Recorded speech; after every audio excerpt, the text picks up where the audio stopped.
Ini kami memohon pada majelis hakim yang terhormat agar berkenan memberikan putusan dengan amat sebagai berikut. Izin berdiri.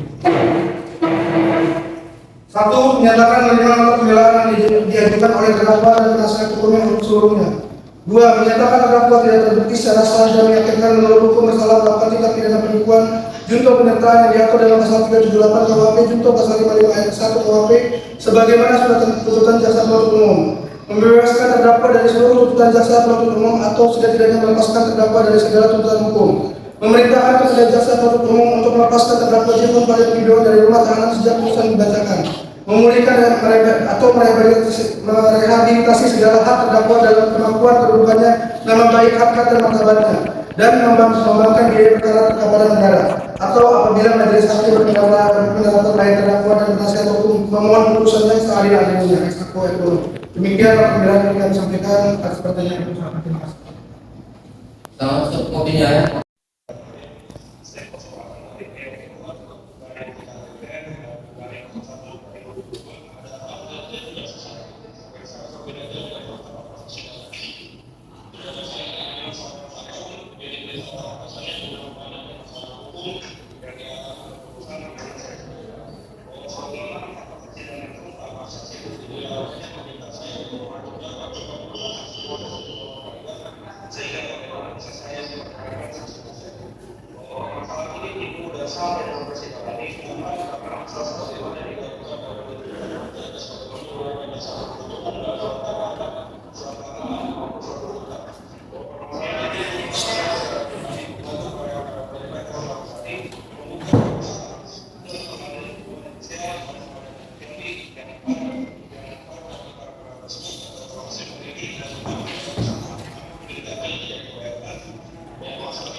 Persidangan yang kami hormati, bahwa berdasarkan uraian dalam analisis fakta persidangan dan analisis unsur tindak pidana yang telah diuraikan di atas, maka terdapat 4 alat bukti yang berupa alat bukti surat, keterangan saksi, keterangan ahli, keterangan terdakwa yang dapat meyakinkan majelis hakim untuk menyatakan terdakwa tidak terbukti memenuhi unsur pasal tindak pidana penipuan, junto penyertaan yang diatur dalam pasal 378 KUHP, junto pasal 55 ayat 1 ke 1 KUHP.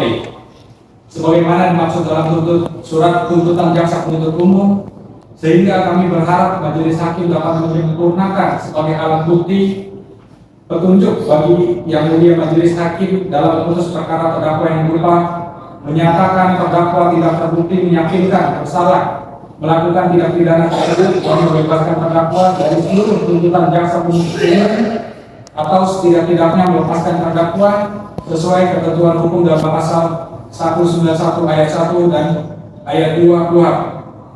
Yang telah dibacakan bahwa kami percaya jika yang mulia majelis hakim yang terhormat akan senantiasa memegang teguh prinsip-prinsip peradilan yang sesuai dengan ada ilmu hukum yang berbunyi lebih baik membebaskan 1000 orang yang bersalah daripada menghukum 1 orang yang tidak bersalah.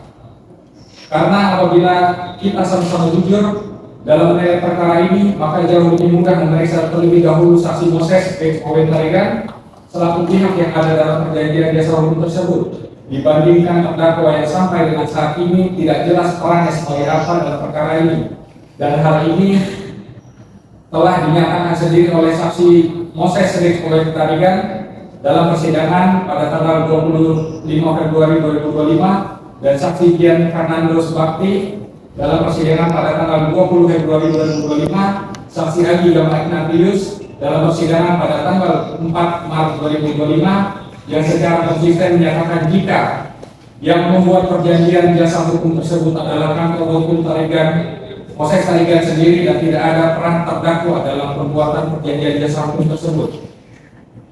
Hal ini juga diperkuat dengan keterangan saksi Dogi Wiraatmaja dalam persidangan pada tanggal 6 Februari 2025, keterangan saksi Donald Wiraatmaja dalam persidangan pada tanggal 6 Februari 2025, keterangan saksi Olivia dalam persidangan pada tanggal 11 Februari 2025, saksi Herman Sultana dalam persidangan pada tanggal 20 Februari 2025 dan saksi Hussein Gideon dalam persidangan pada tanggal 11 Maret 2025 yang secara konsisten menyatakan jika pihak yang ada dalam perjanjian tersebut adalah PT Hutan Alam Lestari dengan Kapal Hukum Moses Tarigan dan Partners.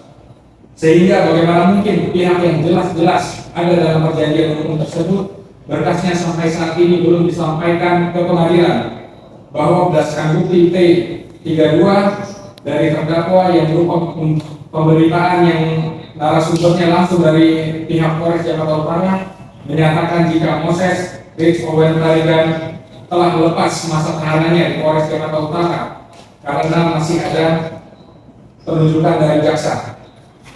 Permohonan Majelis Hakim yang mulia, berdasarkan hal yang telah diuraikan terdakwa turut serta melakukan perbuatan tidak pidana penyimpanan, maka merujuklah bahwa adapun sebelum lebih jauh menyatakan terdakwa turut serta atau merupakan pelaku tidak pidana penipuan, maka merujuklah terlebih dahulu pada perjanjian jasa hukum tersebut.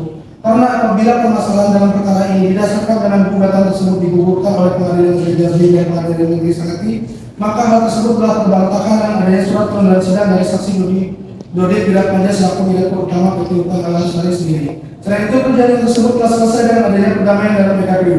Justru sebaliknya, sampai dengan sidang pembacaan nota pembelaan PKPU ini, belum ada jasa untuk memberikan bukti potong pajak dari PT Hutan Alam Lestari atas pembayaran jasa hukumnya kepada kantor hukum Lestari dan partner, di mana hal tersebut merupakan kewajiban mutlak dari PT Hutan Alam Lestari untuk melaksanakannya sesuai apa yang diatur dalam perjanjian jasa hukum tersebut. Yang dimana apabila hal tersebut tidak dilaksanakan, maka sangatlah jelas jika perjanjian jasa hukum ini telah batal karena adanya citra janji yang dilakukan PT Hutan Alam Lestari. Uang hasil tindak pidana sebagaimana yang terdapat dalam perjanjian jasa tersebut perlu kami sampaikan apabila hal tersebut bersumber dari keterangan saksi Adi Daman Ignatius sendiri yang diri sendiri, di mana keterangan tersebut tidak didukung dalam keterangan saksi lainnya maupun bukti surat yang merupakan keterangan saksi tersebut sendiri. Karena sebagaimana yang ternyata dalam berita acara pemeriksaan saksi tersebut dalam berkas perkara, saksi tersebut justru tidak bersedia memberikan rekening korannya untuk sebagai bukti dalam berkas perkara ini, sehingga dan juga keterangan saksi tersebut telah dibantah oleh terdakwa, sehingga sesuai ketentuan pasal 145 ayat 2 KUHP menyatakan jika keterangan seorang saksi jadi tidak cukup untuk membuktikan bahwa terdakwa bersalah terhadap perbuatan yang dilakukan kepadanya.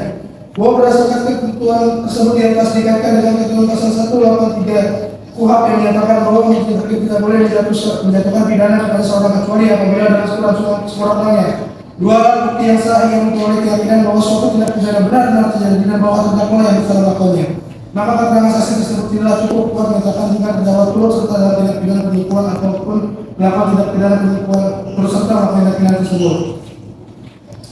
Buktikan adalah unsur menggerakkan orang lain untuk menyerahkan suatu barang atau memberi utang atau menghapus utang. Hal ini dapat kita lihat dalam keterangan saksi Dodi Piratmaja yang menyerahkan suatu barang, dalam hal ini uang jasa hukum Lestari dan Partner. Oleh karena keputusan saksi Dodi Piratmaja untuk menggunakan jasa hukum kantor hukum Lestari dan Partner adalah keputusan sendiri, oleh karena sebelumnya telah beberapa kali menggunakan jasa hukum kantor hukum Lestari dan. Secara sederhana, unsur tersebut dalam perbuatan menggerakkan orang lain untuk menyerahkan barang disyaratkan adanya hubungan kausal antara alat penggerak dan penyerahannya. Oleh karena itu, oleh tidak terpenuhnya unsur-unsur alat penggerak sebagaimana diuraikan di atas, maka tidak terjalin hubungan kausal dengan penyerahan barang tersebut. Penyerahan barang itu dalam hal ini uang jasa hukum tersebut disebabkan karena ada perjanjian jasa hukum. Lebih lanjut lagi, saksi Dodi Piratmaja mengikatkan diri dalam perjanjian jasa hukum tersebut karena keputusan sendiri. Oleh karena sebelumnya telah beberapa kali menggunakan jasa hukum kantor hukum Lestari. Bukan karena terdakwa selain itu juga terdapat suatu keadaan di mana pengiriman uang tersebut bukanlah PT Hutan Alam Lestari melainkan beberapa nama orang pribadi, serta dalam perjanjian jasa hukum tersebut tidak diatur mengenai mekanisme penerima pembayarannya. Pemakaian martabat atau pada palsu adalah bila mana seseorang memberikan pernyataan bahwa ia berada dalam suatu keadaan tertentu, yang mana keadaan itu memberikan hak pada yang ada dalam keadaan itu. Unsur ini tidak dapat terbukti oleh karena tidak ada keterangan keadaan palsu yang disampaikan oleh terdakwa kepada saksi Dodi Piratmaja agar menggunakan jasa hukum kantor hukum Lestari dan Partner. Keputusan saksi Dodi Piratmaja untuk menggunakan jasa hukum kantor Lestari dan Partner adalah keputusannya sendiri. Sebagaimana hal ini diperkuat dengan keterangan saksi Moses Owen Tarigan yang menyatakan bahwa tidak ada keterlibatannya terdakwa sama sekali dalam perjanjian jasa hukum ini. Yang dapat Rangkaian kebohongan. Beberapa kata bohong jika dianggap tidak cukup sebagai alat penerang, jadi rangkaian kebohongan itu harus diceritakan secara tersusun sehingga merupakan suatu cerita yang dapat diterima secara logis, benar, dan dengan demikian kata yang satu memperkuat benarnya kata yang lain. Unsur ini tidak terbukti karena terdakwa tidak pernah melakukan kebohongan melalui keadaan kantor hukum sekalian dan partner agar dipergunakan jasa keuangan oleh saksi Dodi Wiratmaja. Kembali kami sampaikan faktanya bahwa keputusan saksi Dodi Wiratmaja selaku direktur utama PT Utama Lestari sendiri yang mempergunakan jasa hukum kantor hukum sekalian dan partner. Karena sebelumnya kantor Utama Lestari telah menjadi rekanan kantor hukum sekalian sejak tahun 2018 mengenai pengungsian atau rangkaian kebohongan. Oleh karena saya terdapat fakta bahwa benar Moses Kolegan adalah seorang pengacara, terdapat fakta saksi Dodi Wiratmaja mengenal Moses Kolegan melalui terdakwa, selain itu juga terdakwa pada awal tidak mengenal Kolegan melainkan saksi Agi Dama Ignatius yang justru terdakwa mendapatkan rekomendasi darinya. Secara sederhana unsur-unsur tersebut menggunakan salah satu atau lebih alat penggerak penipuan, nama palsu, martabat palsu, kemudian dan rangkaian kebohongan. Maksudnya adalah sifat penipuan sebagai tindak pidana ditentukan dengan cara-cara dengan nama pelaku terdakwa menggerakkan orang lain untuk menggerakkan barang. Adapun alat-alat penggerak yang digunakan untuk menggerakkan orang lain adalah sebagai berikut: nama palsu, dalam hal ini adalah nama yang berbeda dengan nama yang sebenarnya. Tipu muslihat, yang dimaksud dalam tipu muslihat adalah perbuatan tidak dilakukan sedemikian rupa sehingga perbuatan itu menimbulkan kepercayaan atau keyakinan atas kebenaran suatu kepada orang lain. Unsur ini tidak dapat terbukti oleh karena fakta dipercaya dan keyakinan saksi Dodi Wiratmaja selaku direktur PT Utama Alam Lestari untuk menggunakan jasa hukum Moses Kolegan karena bukan karena ucapan atau ajakan terdakwa, melainkan karena saksi Dodi Wiratmaja telah mengenal Moses Kolegan sejak tahun 2018 dan telah menjadi rekan kantor sejak tahun 2018 dan justru terdakwa mengenalnya saksi Agi Dama Ignatius. Pada dakwaan dan tuntutan yang tidak tepat karena jaksa penuntut tidak mampu membuktikan dakwaan atau tuntutan mengenai unsur mengumpulkan diri sendiri atau orang lain secara melawan hukum. Jaksa tidak mampu membuktikan terdakwa bermaksud menguntungkan diri sendiri orang lain secara melawan hukum karena terbukti terdakwa tidak pernah menikmati uang yang telah dibayarkan ke Utama Alam Lestari kepada kantor hukum sebagai partner. Uraian yang bermaksud menguntungkan diri sendiri atau orang lain secara melawan hukum harus memiliki unsur pokok yang kami uraikan sebagai berikut. Secara sederhana penjelasan dari unsur ini yaitu tujuan terdapat dari pelaku hendak mendapatkan keuntungan dan keuntungan menjadi tujuan itu harus melawan hukum. Kemudian unsur tersebut apabila dikaitkan dengan fakta persidangan bahwa terdakwa telah mentransfer seluruh uang yang diterima terdakwa oleh orang-orang yang bertindak tertutup dan atas nama PT Utama Lestari sebagai pembayaran atas jasa hukum kantor hukum Moses Kolegan dan partner kepada saksi Agi Dama Ignatius secara penuh selaku tim kantor hukum Moses Kolegan dan partner sehingga unsur termasuk menguntungkan diri sendiri orang lain secara melawan tidak terpenuhi. Kemudian tidak mampu membuktikan dakwaan tuntutannya mengenai unsur nama palsu, martabat palsu, tipu muslihat dan rangkaian kebohongan. Adapun hal ini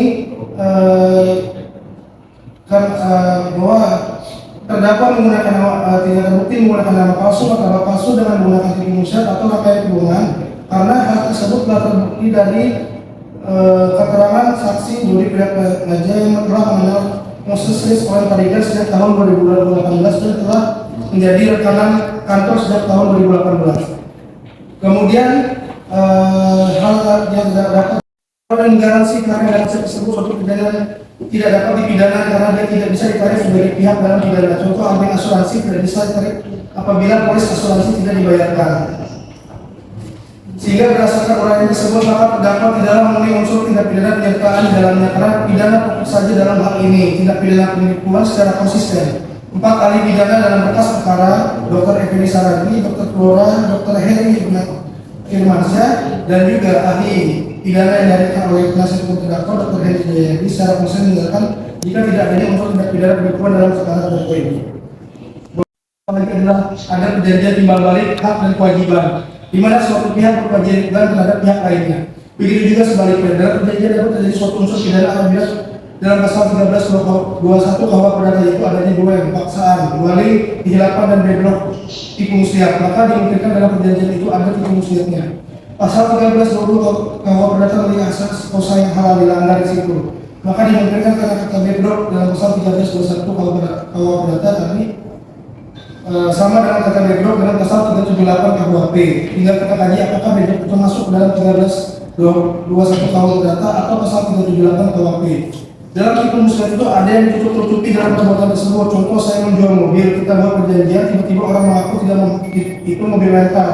Maka saya bisa dikatakan walaupun dasarnya perjanjian, maka saya akan tipu muslihat. Dengan sadar saya tahu itu barang bukan punya saya, tapi saya menjualnya. Terus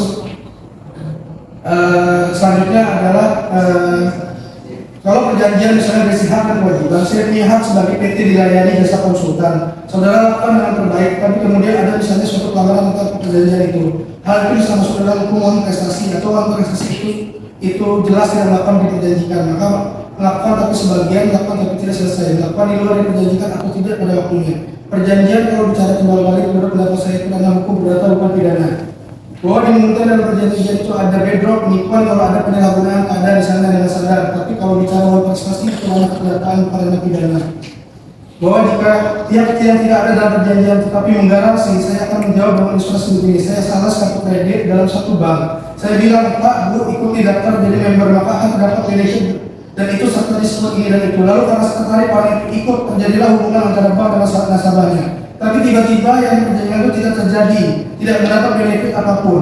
Yang berhubungan langsung dengan perjanjian tersebut adalah pihak bank dan bapak ibu yang berlangganan untuk kredit tersebut. Sehingga tidak mungkin marketing kantor itu ditarik menjadi orang yang bersalah dengan pihak atau salah satu pihak tidak melakukan kewajibannya.